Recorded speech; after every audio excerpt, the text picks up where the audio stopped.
Hello, मैं ऋषिंदर शुक्ला, आपका दोस्त एक बार फिर आपके सामने एक राजनीतिक टॉपिक के साथ आया हूँ।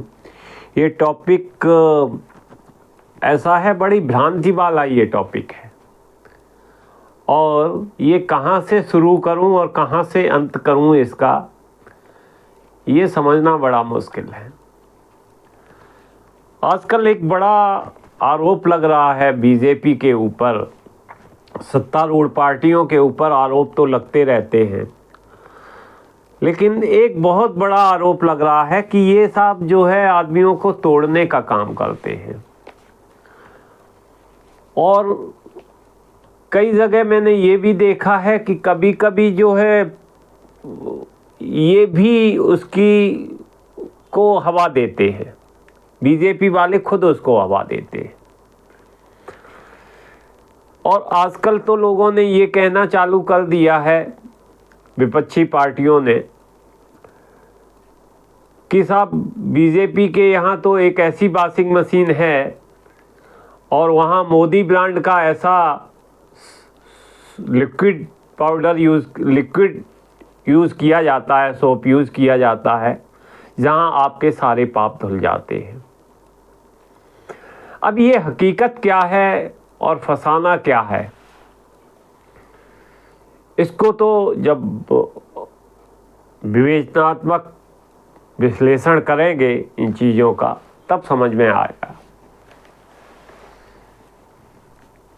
अगर आप देखो तो इस समय जो हमारे माननीय सांसद हैं, जिन्हें हम माननीय कहते हैं, उन्हें देश की सेवा का मैंने कार्य दिया हुआ है, जनता उन्हें नॉमिनेट करके भेजती है, इसमें 40% सांसद ऐसे हैं जिनके ऊपर कोई ना कोई क्रिमिनल केस चल रहा है। तो राजनीतिक क्षेत्र में क्रिमिनल्स भी हैं, रिश्वतखोर भी हैं, पार्टीज को चलाने के लिए पैसे भी चाहिए, खुद की शान शौकत बढ़ाने के लिए भी पैसे चाहिए, बड़ी बड़ी गाड़ियों पर चलने के लिए पैसे चाहिए। तो भ्रष्टाचार भी एक इकाई है, हर गवर्नमेंट की इकाई रहा है।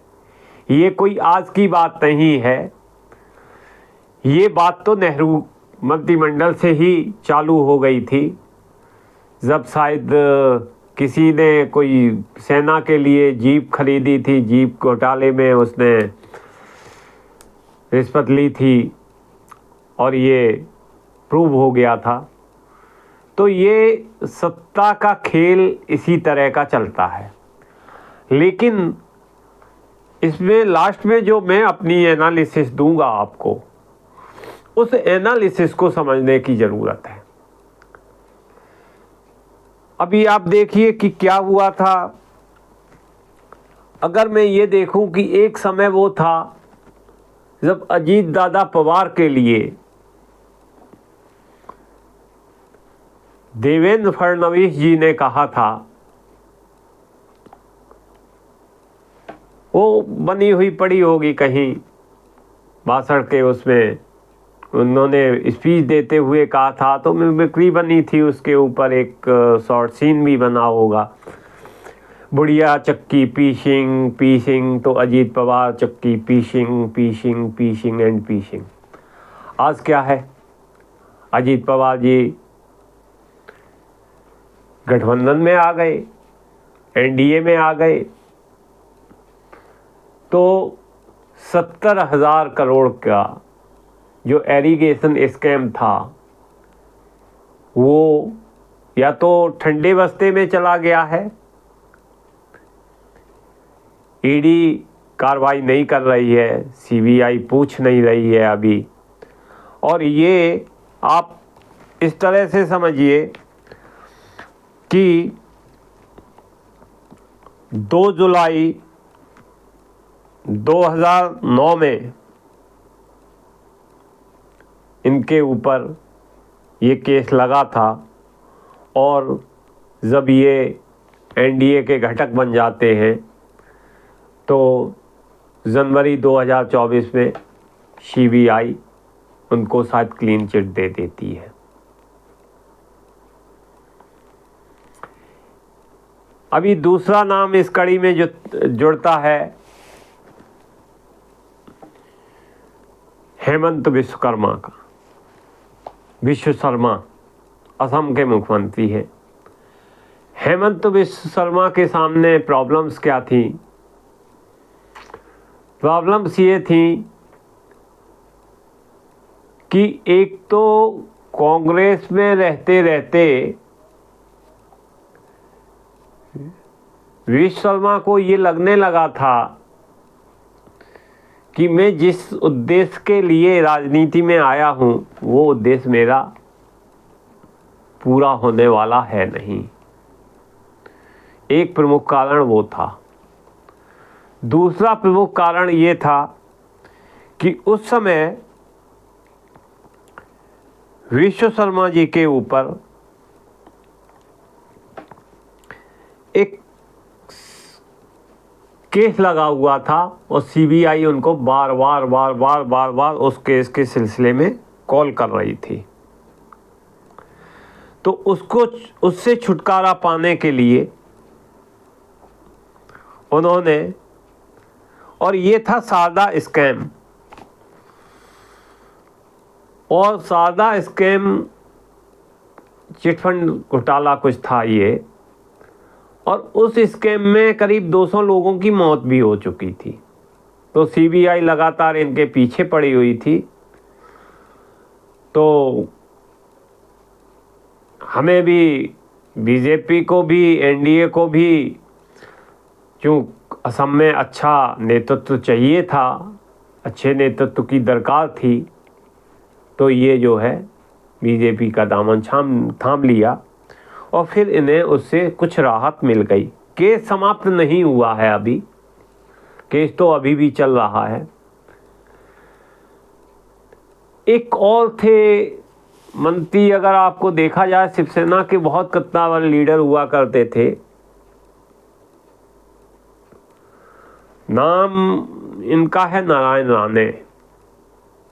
ये रत्नागिरी से आते थे और रत्नागिरी इलाके में इनका काफ़ी अच्छा दबदबा है। इन्हें जब बाला साहब ठाकरे ने पार्टी से निकाल दिया तो ये इन्होंने कांग्रेस ज्वाइन की और कांग्रेस ने इन्हें आश्वासन दिया था कि आपको मुख्यमंत्री बना दिया जाएगा निकट भविष्य में कभी भी, लेकिन ये बन नहीं पाए। तो ये छोड़ छाड़ के इसमें आ गए, आपको BJP में आ गए। BJP को भी रत्नागिरी में कद्दावर लीडर की ज़रूरत थी, तो स्वागत किया BJP ने। क्योंकि BJP का क्या था, BJP एक उभरती हुई पार्टी थी और BJP की जो चरित्र है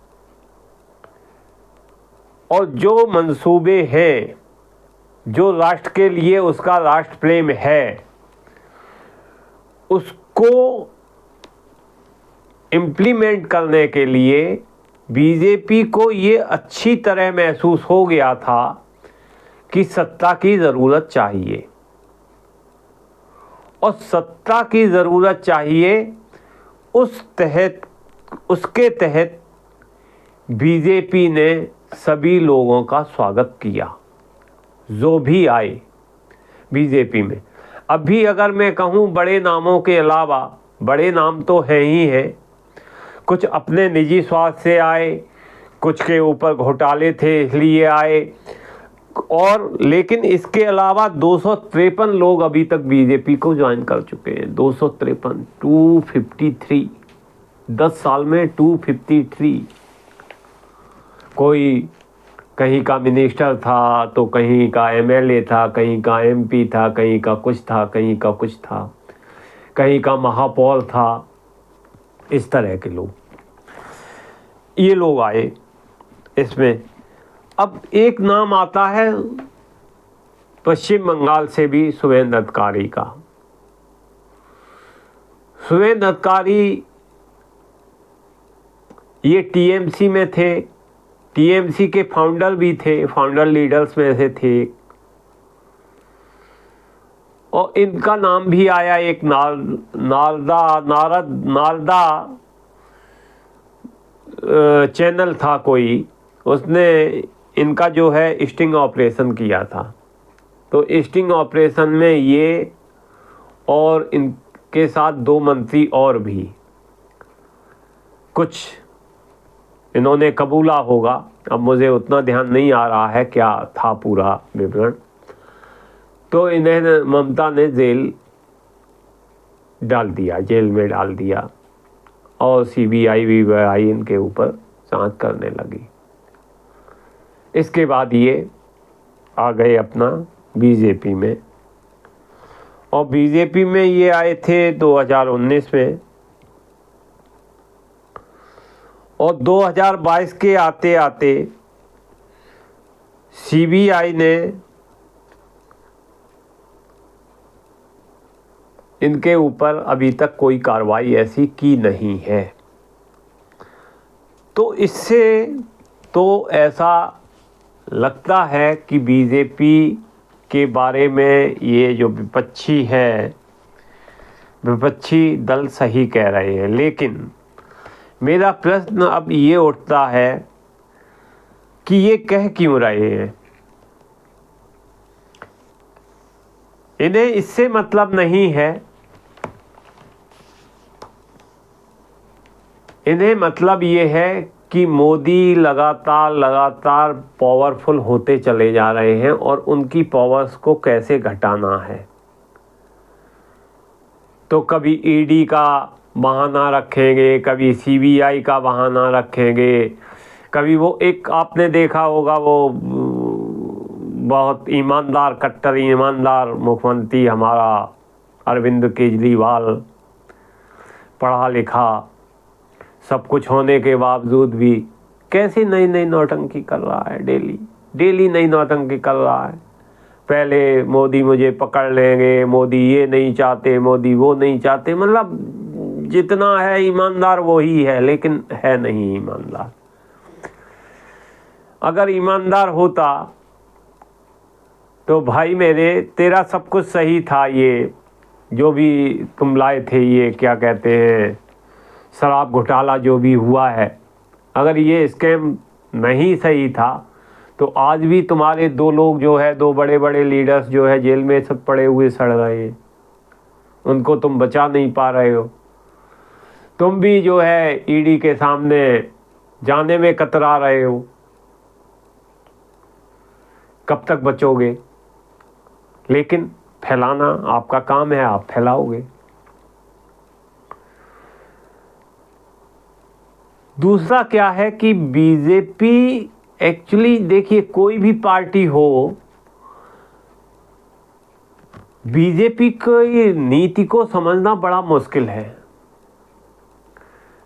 मोदी एक रहस्य है। अगर दुनिया का में 8 आश्चर्य बोले जाते हैं ना, 7th वंडर ऑफ वर्ल्ड या 8th वंडर ऑफ वर्ल्ड जो भी है, वो मैं 9th वंडर ऐसे कहता हूँ। इसको समझ पाना बड़ा मुश्किल है।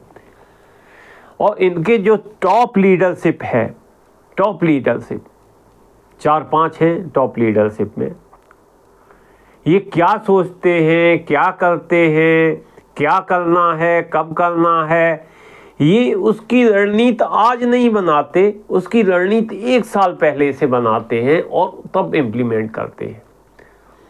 जब ये 2014 में सत्ता में आए थे, जब तक सत्ता में नहीं आए थे तो लगातार सत्ता के लिए सोच रहे थे, कैसे आऊं, क्या करूं। तो उसमें जो है अटल जी ने गठबंधन किया। अटल जी कुछ दिन रहे, पहले 13 दिन की सरकार रही, फिर 13 महीने की रही, फिर 5 साल की रही। उसके बाद बीजेपी का एक कैडर बन गया। उसके बाद ये 2014 में मनमोहन सिंह की सरकार के इतने भ्रष्टाचार थे और ना बोलने वाला प्राइम मिनिस्टर, समझे। तो कुल मिला के मतलब बीजेपी का माहौल, अब पार्टी चाहिए दूसरी तो विकल्प क्या, विकल्प बीजेपी। बीजेपी को सत्ता में लाए 2014 में। 2014 तक तो सत्ता पाने के लिए लाए थे। अब सत्ता में बने रहना है और सत्ता में बने रहते हुए जो इन्होंने सपना सजो रखा था, देश के लिए क्या करना है, देश को कैसे आगे बढ़ाना है, देश की मान मर्यादा और प्रतिष्ठा को कैसे ऊंचा करना है, तो उस पर वर्क करना चालू किया। और ये वर्क जो है लगातार चलता रहता है। जैसे अभी आपने देखा होगा कि संसद में चीख चीख कर मोदी जी ने एक ही बात कही थी कि अब भाइयों वक्त आ गया है, अगले कुछ दिनों में मैं दोबारा से पावर में आ रहा हूँ और 370 सीटें लेके आ रहा हूँ और अब की बार बहुत बड़े बड़े काम करने हैं। तो बहुत बड़े बड़े काम क्या, आप ऐसे ले लीजिए, राम मंदिर बन गया आपका। मतलब राम मंदिर केवल मैं ये कहूँ कि एक मुद्दा नहीं था, ये तो यार मेरे जीवन शैली थी, जीवन का प्रवाह है राम मेरा। तो जीवन के प्रवाह को आपने जो है संबल दिया, आपने खड़ा किया उसको, तो जनता आपसे प्रभावित हुई। अभी एक कृष्ण मंदिर भी बनेगा, ज्ञान व्यापी भी बनेगी, धीरे धीरे देखते जाइए क्या क्या परिवर्तन होने हैं देश में। और ये जो जालीदार टोपी पहन के जो राजनीति करने वाले लोग हैं, इनकी भी समझ में आ जाएगा कि वो समुदाय केवल जालीदार टोपी पहनने से खुश नहीं होता भाई, उसे कुछ चाहिए भी, उसके बच्चों को शिक्षा चाहिए, उसको आज़ादी चाहिए, ठीक है ना। ये सारी चीज़ें उन्हें भी चाहिए, उनकी महिलाओं को रक्षा चाहिए, सुरक्षा चाहिए, आज़ादी चाहिए, उनकी कम्युनिटी को भी रोज़गार चाहिए, उनकी कम्युनिटी में भी जो है जो कुरीतियाँ फैली हुई हैं उनसे भी छुटकारा चाहिए। तो ये सब आगे आने वाले समय में मोदी करने वाले हैं। और ये मैं शायद भ्रमित हो गया हूँ थोड़ा अपने उससे। अब मैं इस पे आता हूँ कि ऐसा नहीं है कि ये जो नेताओं को इधर लाने का काम और उनको ये क्लीन चिट दिलवाने का काम और ये करने का काम ये बीजेपी ने ही किया है, ये पिछली गवर्नमेंट ने भी किया है। अब मैं 2004 की बात करता हूँ। 2004 में एक एक्स IB अफसर थे राजेंद्र कुमार जी, उन्होंने स्टेटमेंट दिया था कि साहब मेरे ऊपर ये प्रेशर डाला गया था कि इशरत जहां केस में मोदी को फंसाने के लिए आप झूठी गवाही दें। इसी तरह एक IPS अफसर और हैं, गीता जौहरी शायद इनका नाम है, इन्होंने सुप्रीम कोर्ट में प्रूफ के साथ एक प्रूफ भी दिए थे, सबमिट किए थे कि उस समय गवर्नमेंट ने अमित शाह को फंसाने के लिए, जेल में भेजने के लिए भी CBI के थ्रू प्रेशर बनाया था, लेकिन अदालतों में केस चला, ये दोनों बाजियत छूट गए। तो ये होती रही है। और मैं ये समझूं कि एक समय तो यार ये था कि गवर्नमेंट जब कांग्रेस की थी तो CBI को कांग्रेस ब्यूरो ऑफ इन्वेस्टिगेशन लोग कहने लगे थे। सुप्रीम कोर्ट ने उस समय CBI चीफ को पिंजरे में बंद तोता बोला था। सिन्हा साहब थे उस समय, सिन्हा साहब थे, नाम ध्यान नहीं आ रहा है, सिन्हा साहब थे बिहार के CBI चीफ, तो उनको तोते में बंद पिंजरा बोला था। और ऐसा नहीं है, ये अनंत काल से चला आ रहा है। 1991 में नेहरू जी ने स्वयं ही, एक गवर्नमेंट हुआ करती थी गुजरात की, उसमें गोपीचंद जी थे मुख्यमंत्री उस समय। गोपीचंद जी से नेहरू जी की बनती नहीं थी, तो नेहरू जी ने वहाँ की सरकार को डिसमिस कर दिया था। राष्ट्रपति शासन लगा दिया था। एन.टी. रामाराव की सरकार थी उस समय, एक समय, और ये बात है 1959 की।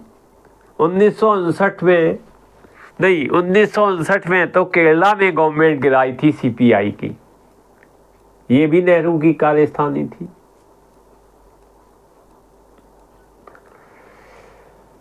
एन.टी. रामाराव की गवर्नमेंट तो तब गिरी थी जब वो अपना इलाज कराने के लिए कहीं बाहर गए हुए थे। और आपको सोच के आश्चर्य होगा कि उसकी मुख्य कर्ता धर्ता गवर्नमेंट को गिराने वाली, जो बाद में प्राइम मिनिस्टर भी बनी, श्रीमती इंदिरा गांधी जी थी। तो अब आप ये समझिए कि जिस इंदिरा गांधी जी ने शुरू से ही ये कुचक्र रचा हो गवर्नमेंट गिराने का, वो अपने सत्ता पावर में आने में के बाद क्या नहीं कर सकती। और उसका परिणाम 1977 आप देख ही चुके हो। ब्लैक डेज थे उन दिनों, जब सारे विपक्ष को जेल में डाल दिया गया था, मीसा लगा दी गई थी, इमरजेंसी घोषित कर दी गई थी। वो खैर टॉपिक अलग है, उस टॉपिक को मैं कभी विवेचना करूंगा। वो टॉपिक चूंकि 2-3 घंटे का टॉपिक है, उसको पूरा समझने के लिए तो उसके लिए थोड़ा टाइम भी चाहिए।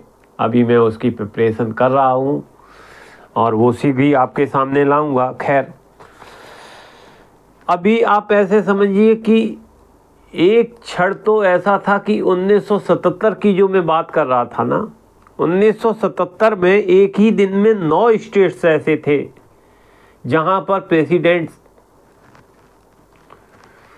रूल लागू किया गया था। उसमें पंजाब था, हिमाचल था, हरियाणा था, राजस्थान था, यूपी था, एमपी था, बिहार था, वेस्ट बंगाल था, उड़ीसा था। और आपको ये भी मालूम होना चाहिए कि इंदिरा जी ने अपने टोटल शासनकाल में जितने सालों तक वो रही हैं, 14 साल समथिंग रही हैं वो, उसमें 53 बार इस प्रेसिडेंट रूल का उपयोग किया उन गवर्नमेंट गिराने के लिए जो या तो उनके पक्ष में नहीं थी या उनकी पार्टी की नहीं थी। 53 बार, 53 टाइम्स। और अभी तक टोटल जो है 99 टाइम्स उस आर्टिकल का प्रयोग कर चुकी है कांग्रेस गवर्नमेंट। तो कांग्रेस गवर्नमेंट भी दूध की धुली नहीं है। अभी आप देखिए ना कैसे संरक्षण दिया जा रहा है। अभी हाल की बात है संदेश खाली की, शाहजहां शेख को ममता जी कैसे संरक्षण दे रही है।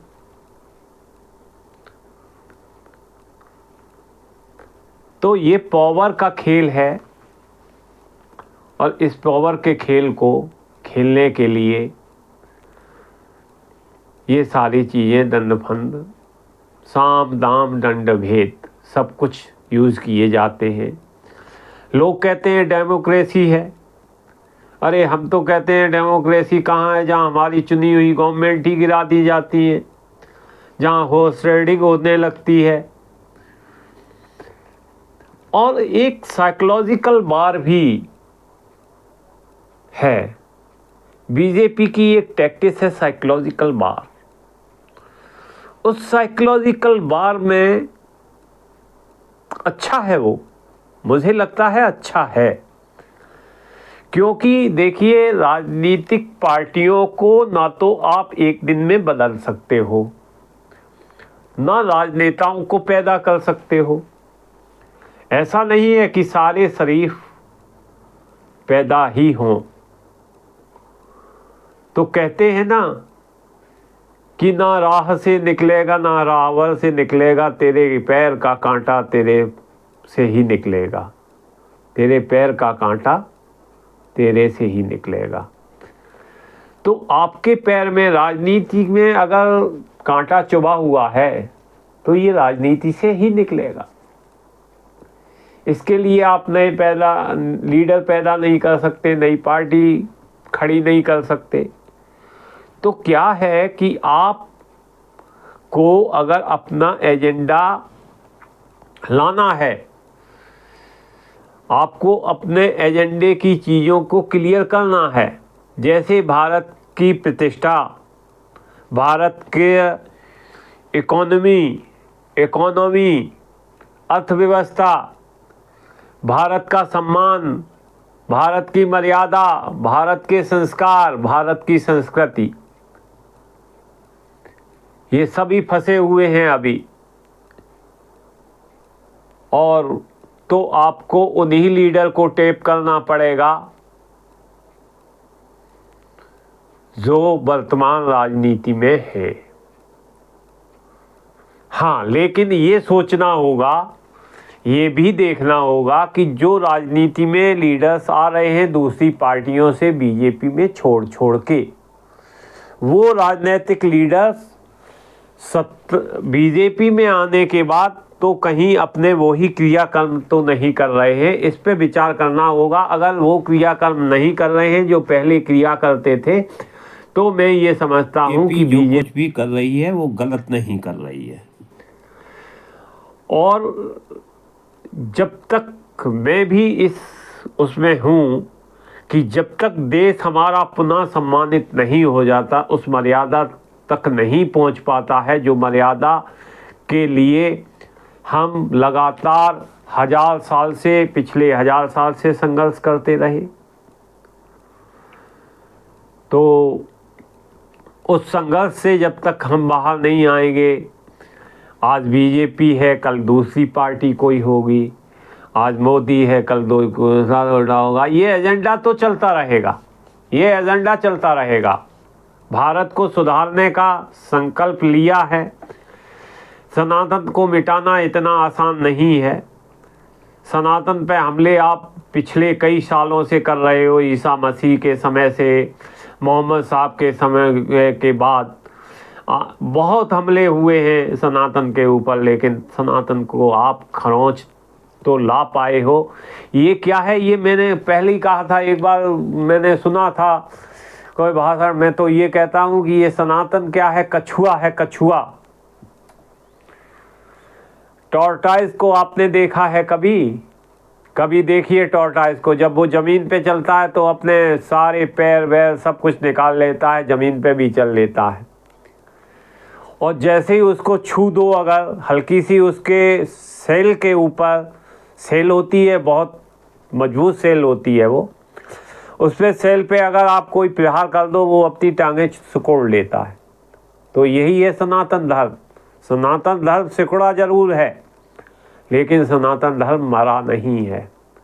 तो याद रखो, सनातन धर्म को वापस लाना है तो ये सब कुछ करना पड़ेगा उन पार्टियों को जो सनातन लाने की कसम खा चुके हैं। मैं बस यही कहूँगा। बहुत बहुत धन्यवाद, बहुत बहुत धन्यवाद। मुझे लाइक करिए, सब्सक्राइब करिए। मेरा ये विवेचना अच्छी लगी हो, विश्लेषण अच्छा लगा हो तो इसका कमेंट्स भी दीजिएगा। बहुत बहुत धन्यवाद। जय हिंद, जय भारत। जय हिंद, जय भारत।